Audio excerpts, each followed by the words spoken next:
Let's take a closer look at what's happening with the recycling industry. Nearly 40% of Americans do not believe plastic is recycled or are unsure if it even gets recycled. We have Jeremy Walters, the Sustainability Ambassador at Republic Services, here to clean up the misconceptions. Good to have you with us. And what is going on with the state of recycling?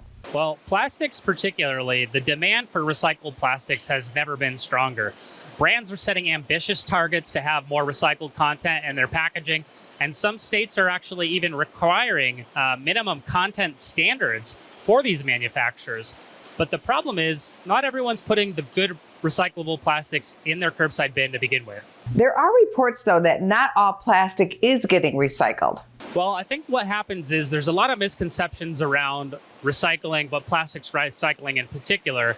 And that's because as consumers, I think that we believe that just because something is plastic, that it can go in your recycling bin. And when you throw the wrong plastic items in the bin and we take it to a facility much like this, we're sorting those things out because there is no market for it, or they create challenges here at the recycling center.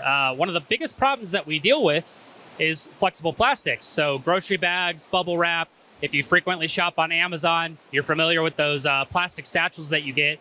Those wrap and tangle around the sorting equipment, and those are trash. So you have to focus on putting the right recyclables in the bin to begin with, so we can capture them and then send them off to be made into new products. What should people do with all this bubble wrap and other plastics? So I always encourage people to try to avoid it as much as possible. But when it comes to grocery bags and bubble wrap, there are a lot of retailers that have store drop-off bins. In front of a retail store, you can take your grocery bag, put it in a bin, and then it can be taken and reprocessed into new materials. The reason it can be recycled through a process like that is that it's not mixed with other bottles and cans and paper and cardboard, so they can just take that bundle and reprocess it. But once you put flexible plastics in the recycling bin at your curb, it comes to a facility like this, and all it does is it jams up the machinery. It would be nice to have one place that takes all plastics. Is that the challenge, or does someone need to invent that business? Well, the challenge is that there are a lot of different types of plastic out there.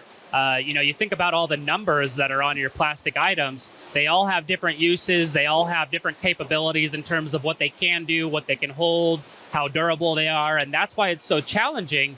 But it's so important to focus on what can be recycled curbside and making sure that you're putting those things in the bin so that they can find a second life. You can check out republicservices.com/America Recycles Day.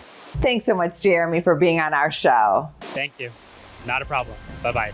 Go to businessfirstam.com for where to see our show on TV.